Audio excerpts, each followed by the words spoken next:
ክብራትና ክብራን አድማጭ ተመልካቾቼ እንደምን ከረማችሁ? ይህ ተስፍሽ ሚዲያ ነው።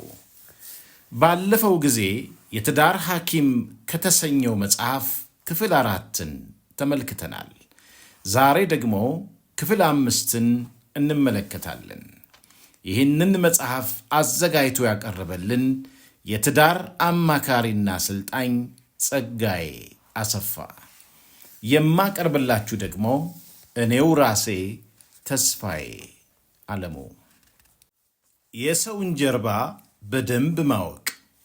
በአንድ ወቅት የቤተሰቦቹን የህትመት ሥራ ተረክቦ የሚሠራ ዕድሜው ከ27 እስከ 29 ዓመት አካባቢ የሚገመት ጥሩ የሚባል መኪና የሚነዳ በጥሩ አቋም ላይ የሚገኝ ሰው ድንገት በመንገድ ዳር ታክሲ የምትጠብቅ ውበቷ የሚያስደነግጥ ሴት ያያል። መኪናውንም ወደ እሷ ጠጋ አድርጎ እኔ ምልሽ ይህን የመሰለ መልክ ምን በድሎሽ ነው በፀሐይ የምታስቀጠቅጭው? ወዴት ነሽ? ልሸኝሽ ይላትና መኪና ውስጥ ያስገባታል። እሱ በውበቷ እየተገረመ እሷም በሱ ሰፍ ማለት እየተገረመች ሁሉም ወንዶች አንድ ናቸው የሚለውን የተለመደውን አባባል በውስጧ እያሰበች ሥራ ቦታዋን እንዳያውቅባት እዚያ ውርደኝ ብላ ልትወርድ ስትል እኔ ግን ምሳ ምን በላ ብንጫወት ደስ ይለኛል እደውላለሁ ብሏት ተለያዩ። መሸት እንዳለ ደወለላት። ሰላምታ አቅርቦ ማውራት ጀመሩ። በነጋታው በቀጠሯቸው መሠረት ተገናኙ። ቀኑን ሙሉ ካወሩ በኋላ አይቀሬው ነገር መጣ። ከስንት ልመና በኋላ ወደ ማረፊያ ቤት ሄዱ። በግንኙነት ወቅት በአንድ ጉዳይ ክርክር መጣ። ለጥንቃቄ ያክል መከላከያ ያስፈልገናል በሚል የእሷ ሐሳብ አሸንፎ ሁሉም ነገር ቀጠለ። የተጀመረ ነገር መቀጠሉ አይቀርምና ወጣቱ ሥራውን እየተወ ሁልጊዜ ውበቷ ወደ አሸነፈው ወደዚች ቆንጆ መሮጥ ሆነ።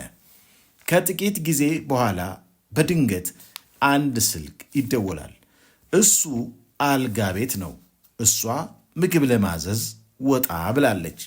የተለመደውን ስልክ ሲያነሳ ወጣቱ በድንጋጤ ሰውነቱ ተንቀጠቀጠ። የሰማውን ነገር ለማመን ተቸገረ። እሷ ምግቡን ይዛ ስትመለስ እያለቀሰ ነው። ምን አድርጌ ነው ሕይወቴን ያበላሸሽው? ለምን አልነገርሽኝም? ሴተኛ ዳሪ መሆንሽን ሕይወቴን አበላሸሽው ብሎ አለቀሰ። እሷም ልትሰማኝ ፈቃደኛ አልነበርክም። ደግሞስ ምን ብዬ ነው የምነግር? ይሄን ጉዴን እናትና አባቴ እንኳን አያውቁም አለችው። እሱም እሺ ከበሽታ ነፃ ነሽ ብሎ ጠየቃት። ብዬ አስባለሁ። በዚህ ሥራ ላይ ከተሰማራው 2 ዓመት ሞልቶኛል አለችው። እሱም በመራር ለቅሶ ተለውጦ ገፍትሯት ወጣ። ወዲያውን ወደ ሐኪም ቤት ጎራ ብሎ ለመመርመር ሞከረ። መመርመር ያለብህ ከ3 ወር በኋላ ነው የሚል ምላሽ ተሰጠው። የማሄደውን ቀን መቁጠር ጀመረ። ሳያስበው ደጋግሞ ከወትሮ በተለየ መንገድ ቤተ ክርስቲያን መመላለስ ጀመረ። ወሩ ሲደርስ ወደ ሐኪም ቤት ገብቶ ምርመራ አደረገ። ውጤቱ እስኪመጣ ሰውነቱ በጣም ይንቀጠቀጥ ነበር። ውጤቱን ይዛ ከመጣችው ሴት እንደምንም ውጤቱን ሲሰማ ማመን አልቻለም። መሬት ላይ በጉልበቱ ወደቀ። ዶክተሯን በደስታ አቀፋት። ውጤቱ ደስ የሚል ነበር። ፈጣሪ ስለቴን አስገባለሁ፣ ከጉድና ያወጣኸኝ እያለ ወጣ። መኪና ውስጥም ገብቶ ለዛች ሴት ደወለላት። ነፃ ሆንኩኝ፣ በጣም ደስ ብሎኛል፣ ብር እፈልግልሻለሁ፣ በአስቸኳይ ከዚህ ሥራ እንድትወጪ እፈልጋለሁ ሲል ቃል ገባላት። እሷም ተስማምታ ስልኳን ዘጋች። ዋናው ነገር ምንድን ነው? ብዙ ሰው የፊትን ውበትና የመኪናን ማማር እንጂ ከጀርባው ባለው ነገር ብዙም አይጨነቅም። የነበረው ገጠመኝ እንደ ዕድል ሆኖ በጎ ፍጻሜ ቢያገኝም ከባድ ሊሆን ይችል ነበር። አንዳንዴ የወደድነውን ሰው ጀርባውን ማየት አይከፋም። አንዳንድ ወንዶች ስጦታ ብለው የወር አስቤዛ ገዝተው ይገባሉ።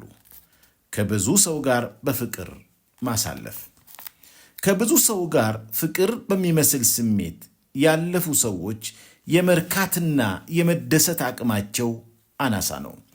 ከብዙ ሰው ጋር ያሳለፉ ሰዎች የብዙ ሰው አስተሳሰብ በውስጣቸው ይይዛሉ። ለዚያም ነው ካገቡ በኋላ ለመግባባትና ደስተኛ ሆነው ለመኖር የሚቸገሩት። ያም ባይሆን የማይፈልጉትን ሰው ሕይወት ማበላሸት በወደፊት ትዳር ላይ ትልቅ ተጽዕኖ አለው። በተለይ በዚህ ዘመን በአንድ ረክቶ የሚቀመጥ ተፈልጎ እየጠፋ ነው። ከብዙ ሰው ጀርባ ብዙ ጉድ አለ። ሰው ወደ ብዙ ቦታ በሄደ ቁጥር ይዞ የሚመጣው ብዙ ነገር አለ። በዚህም ተጽዕኖ የራሱን ሕይወትም ለመመስረት ይቸገራል። በተሳሳተ መንገድ እየሄድክ የተስተካከለ ውጤት ለማግኘት አትችልም። የሰው መብት እየረገጡ የራስ መብትን ለማስከበር መሮጥ ጤነኝነት አይደለም። ባልና ሚስት በአንድ ቤት ውስጥ እኩል መብት አላቸው። አንዱ የአንዱን መብት መጠበቅ አለበት። መከባበር፣ መፈቃቀር ማለት አንዱ ይሄ ነው። ከዚህ ውጭ ያለው የተሳሳተ መንገድ ነው። ለጤናማ ውጤት ጤናማ መንገድ መከተል አስፈላጊ ነው። የአንዳንድ ሰው እይታ በአንድ ወቅት ከስራዬ ወጥቼ የምወደውን የእግር ጉዞ እያደረግኩ አንድ ባህላዊ የሚያምር ብዙ ሰው ያለበት ጨዋታ የደራበት ቤት ጎራ ብዬ ውሃ ዝዤ ተቀመጥኩ። አንድ ዕድሜው በአርባዎቹ መጀመሪያ ላይ ያለ የሚመስል ሰው ሰላምታ ሰጥቶኝ ማውራት ጀመርን። የጨዋታውን መጀመሪያ ከፊት ለፊት የሚታየው የሕንፃ ውበትና ርዝመት ነበር። ያ ሰው በመጨረሻው ዘመን ቤተሰብ ይበዛል፣ የሚኖርበት ግን የለም አለኝ። እኔም ብዙ ካዳመጥኩ በኋላ ቤት አለ ብዬ ጠየቅኩት። እሱም የለኝም እየነገርኩ ቤተሰብ ይበዛል፣ የሚኖርበት ይጠፋል እያልኩ አለኝ። እኔም በውስጤ በሐሳቡ ተገርሜ ፈገግ ብዬ ሚስት ሳለህ አግብተሃል፣ ወልደሃል አልኩት። እሱም በመጨረሻው ዘመን ሴት ይበዛል፣ ወንድ ይጠፋል፣ አንድን ወንድ ለ7 ያገቡታል አለኝ። እኔም ተገርሜ ስስቅ አትሳቅ፣ ካላገባህ ጠብቅ፣ መርጠህ ታገባለህ አለኝ። እኔም በሰውየውና በንግግሩ በውስጤ ፈገግ እያልኩ ጨዋታዬን ቀጠልኩ። በጣም የተገረምኩት በውስጡ ለወደፊት ሚስቱ ጥሩ ቦታ አለው፣ ነገር ግን እሷን አገኛታለሁ ብሎ ያሰበበት መንገድ ከብዙ ወንዶች ጋር ተመሳሰለብኝ። ብዙ ወንዶች የራሳቸው ሰው ይፈልጋሉ፣ ነገር ግን የሚፈልጉትን ሰው ለማግኘት ሌላ ጊዜ ይጠብቃሉ። እኔ ግን አሁን ካለው ጊዜ ውጭ ጥሩ ጊዜ ይመጣል ብዬ አላስብም። ምክንያቱም ሁላችንም ወደ አንድ መጨረሻ እየተቃረብን ስለሆነ ነው። ሰውን የማይወድ ሰው እግዚአብሔርን አይወድም። ያየውን ባልንጀራውን አልያም የትዳር አጋሩን ያልወደደ ሰው ያላየውን እግዚአብሔር ሊወድ አይችልም። ማንም እግዚአብሔርን እወዳለሁ እያለ ወንድሙን ቢጠላ ሐሰተኛ ነው። ያየውን ወንድሙን የማይወድ ያላየውን እግዚአብሔር ሊወድ እንዴት ይችላል? አንደኛ ዮሐንስ ምዕራፍ 4 ከቁጥር 20። ሰው አጠገቡ ያለውን ሰው መውደድ ካልቻለ ያላየውን እግዚአብሔር ሊወድ አይችልም። አንዳንድ ሰው ከወንድሙ ከቤተሰቡ ጋር ትልቅ ጸብ ላይ እያለ ለትዳር አጋሩ ሳይቀር ፍቅር ሳይሰጥ በየገዳሙ ይሄዳል። የቱ ይቀድማል? የተጣላነውን ሰው ይቅርታ መጠየቅ ትልቅ የጽድቅ ሥራ ነው። ከመሥዋዕት በላይ ትልቁ መሥዋዕት ራስህን ንጹሕ መሥዋዕት አድርጎ ለእግዚአብሔር ማቅረብ ነው። ስለዚህ ሰውን ያልወደደ ሰው እግዚአብሔርን ሊወድ አይችልምና፣ ያየውን ባልንጀራውን የወደደ ሰው ግን ያላየውን እግዚአብሔር መውደድ ይችላል። ከደመና በላይ ዝናብ የለም። ንስር በተፈጥሮዋ በብዙ ድንቅ ነገሮች ትታወቃለች። በጣም ከባድ የሚባል በረዶ የቀላቀለ ዝናብ ሲዘንብ ሌሎች በዛፎች ተጠልለው በተቀመጡበት ንፋስ የቀላቀለው ዝናብ መጥቶ ያጎሳቁላቸዋል፣ ይገድላቸዋል። ንስር እንዲህ ያለው ዝናብ ሲመጣ ደመናውን ሰንጥቃ ወደ ላይ ትወጣለች። ከዚያም ዝናብ በሌለበት ስፍራ በሰላም ትበራለች። ምክንያቱም ዝናብ ያለው ከደመና በታች ስለሆነ። እኛም አንዳንድ ከአቅማችን በላይ የሆነብንን ፈተናን፣ መከራ ወደ ላይ ብናደርገው ለከበደን ነገር መፍትሄ እናገኝበታለን። ንብረትህ ሰው ሊስብልህ ይችላል። በፍቅር አስሮ ሊያስቀምጥልህ የሚችለው ግን ማንነት ነው። አንድ የሚስብና የሚማርክ ማንነት የሌለው ሰው ውድ መኪናም ቤትም ቢኖረው በእሱ ተወዳጅና ማራኪ መሆን አይችልም። በእርግጥ የመኪናው ውበት ሰው ሊስብ ይችላል። የመጣውን ሰው የሚያስቀረው ግን የሰውየው ማንነት ብቻና ብቻ ነው። ጥሩ ማንነት የሚያምር መኪና በላይ የየትኛውንም ሰው ልብ ይማርካልና። የሚያምር ቤት ብቻ አይተው የገቡ ሰዎች ናቸው ዛሬ አጥር ላይ ወደ ውጭ የሚመለከቱት። ስለዚህ በፍቅር መሳብ፣ በጥበብ መያዝና በማንነት ማማለል የተሻለ ነው። ራሳቸውን ያልለወጡ ሰዎች አስተምረው ዓለም አትለወጥም። ምክንያቱም እውነተኛ ለውጥ ከራስ ስለሆነ። በዓለማችን ላይ ሁለት አይነት ሰዎች አሉ፣ የሚያወሩና የሚሰሩ። የሚያወሩ ሰዎች ሕንፃ ገንብተው የሚያስመርቁት በወሬያቸው ነው። የሚሰሩ ሰዎች ደግሞ እያወሩም ሰርተው በተግባር ያሳያሉ እንጂ ራሳቸውን የለወጡ ሰዎች ተግባራቸው ራሱ አስተማሪ ሆኖ ይናገራል። ሰውን ለመለወጥ የመጀመሪያ መቅደም ያለበት ራስን መለወጥ ነው። በተግባር የሚታይ ለውጥ መነቃቃትን፣ መነሳሳትን ጭምር ሰው ላይ ይፈጥራልና። ስለ ሥራ ከሚያወራ ሰው ይልቅ የሚሠራ ሰው ይበልጣል። ዛሬ ትልቅ ፈተና የሆነው ነገር ሁላችንም መስራት ትተን ማውራት ስለጀመርን ነው። ጠንክሮ መስራት። ጠንካራ የሥራ ሰው ሚስቱንና ቤተሰቡን ከብዙ መከራ ይጠብቃል። የብዙ ወንዶች ችግር ደፋር አፍቃሪ ናቸው እንጂ ብርቱና ጎበዝ ሠራተኛ አይደሉም። በዘንድሮ ዓመት በወጡ በርካታ ጥናቶች እንደተረጋገጠው በኑሮ ውድነት ምክንያት ብዙ ባለትዳሮች ተፋተዋል፣ ጋብቻቸውንም አፍርሰዋል። በትዳር ውስጥ አንዱ ፈታኙ ነገር የገንዘብ ችግር ነው። አልፎ አልፎ አለመግባባቶች የሚመጡት ከገንዘብ ጋር ተያይዞ ነው። የቤት ኪራዩን አልከፈልክም፣ የልጅ ትምህርት ቤት አልከፈልክም፣ አስቤዛ ብር አምጣ በሚሉና በመሳሰሉት ኢኮኖሚያዊ ጥያቄዎች የሚመጡ ናቸው። አንቺን ካጣሁ አብዳለሁ ያለው ጎበዝ ሲያቅተው ይቅርታ ከማበዴ በፊት ብሎ መጥፋቱ አይቀርም። ለዚህም የሚዳርገው ጎበዝና ጠንካራ ሰራተኛ አለመሆን ነው። ብልህ ሰው ምን ባወራ ሰው ይወደኛል ሳይሆን ምን ባወራ ለሰው ይጠቅማል ብሎ ያስባል። አብዛኛውን ጊዜ ሰዎች የሰዎችን ትኩረት ለመሳብ ሲሽቀዳደሙ እንጂ የሰዎችን ሕይወት ለመለወጥ ሲጥሩ አይታዩም። ለዚህም ነው ብዙ ያውቃሉ ተብለው የሚታሰቡ ሰዎች አጠገብ የሚኖሩ ብዙ ሚስቶች ጥሩ መስለው በሚታዩ ሰዎች ስር በስቃይ እየተሰቃዩ የሚኖሩት። በተለይ ደግሞ ሰዎች በጣም የተከበሩ መልካም ሰው ብለው ከሚስሏቸው ሰዎች ጀርባ ያሉ ባሎችና ሚስቶች ብዙ ዋጋ ከፋዮች ናቸው።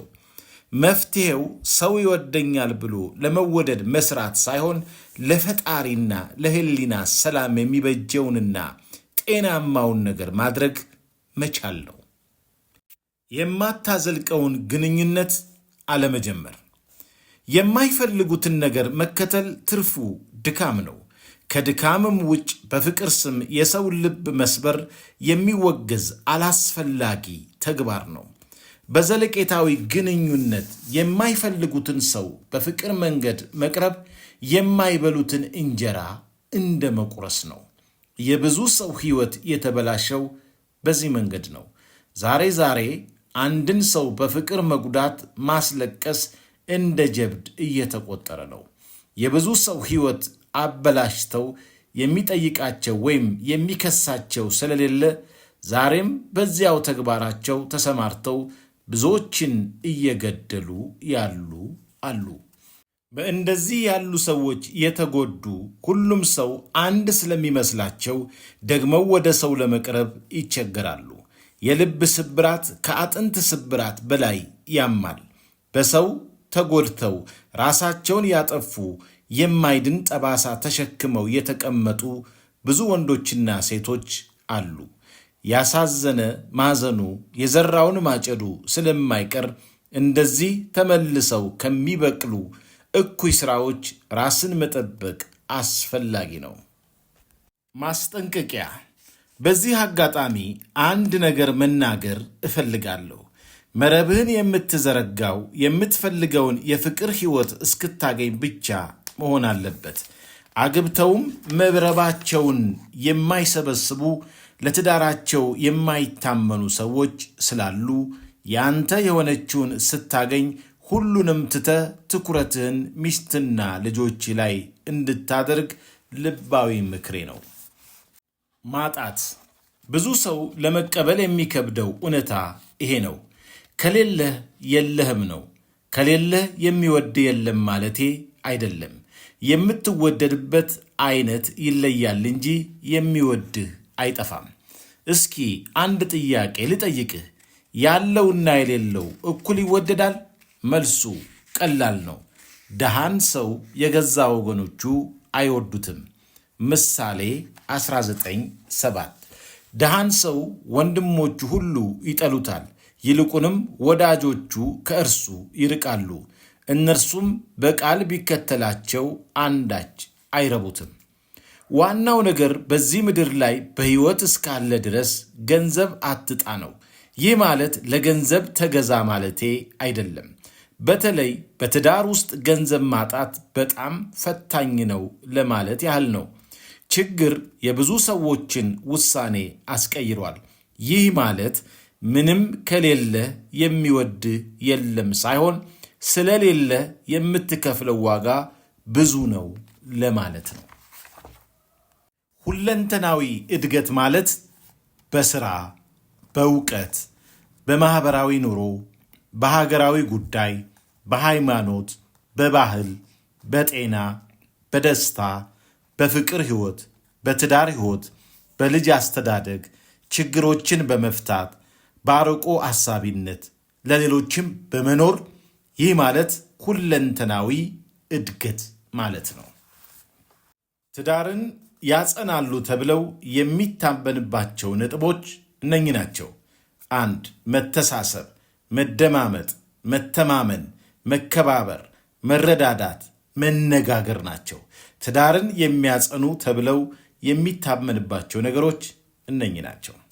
ሰው ከነድህነት ይወድሃል እንጂ ድህነትህን ሊወድልህ አይችልም። የገንዘብ ችግር ብዙ ጊዜ የገንዘብ ችግር የሚገጥማቸው ሰዎች የማይሰሩና የለፉበትን ገንዘብ በአግባቡ የማይጠቀሙ ሰዎች ናቸው። በተለይ በእኛ ሀገር ከሚሰራው ይልቅ የሚቀመጠው፣ የሚያወራው፣ የሚጠጣው፣ ጫማው እስኪግል ያለ አንድ ነገር የሚዞረው ይበዛል። ያ ማለት የሚጥር የለም ለማለት አይደለም። ያልሰራ አይብላ ይላል መጽሐፉ። 2ኛ ተሰሎንቄ ምዕራፍ 3 ቁጥር 10 ደግሞ ከእናንተ ጋር ሊሰራ የማይወድ አይብላ ብለን አዘናችሁ ነበርና። የሰው የሕይወቱ አንዱ አካል ሥራ ነው። ሥራ እረፍት ነው። እረፍት ያለው በሥራ ውስጥ ነው። የማይሠራ ሰው ለቤተሰቡም ለሀገሩም ሸክም ነው። መሠረታዊ የሆኑ ምግብ፣ መጠለያና ልብስ ሐሳብ የሚሆንበት ሀገር ላይ ያለ ሥራ መኖር ከባድ ነው። ሰው ኑሮ ተወደደ የሚለው ካለው ገቢ አንጻር ነው። መቼም በትናንትናው ሂሳብ ዛሬ በሬን 100 ብር እንግዛ አይባልም። ችግሩ ያለው እኛው ጋር ነው። በብዙ አቅጣጫ በርትተን ካልሰራን ነገሮችን ማሸነፍ አንችልም። የሰራ ሰው ያማረውን ይበላል። ያልሰራ ሰው ሲበሉ ያያል እንጂ አይበላም። ሲለብሱ ያያል እንጂ አይለብስም። የምንፈልገውን ሁሉ የምናሳካው ስንሰራ ብቻ ነው። ጥሩ ቤት፣ ጥሩ መኪና፣ ጥሩ ኑሮ ከፈለግ በርትተህ ስራ።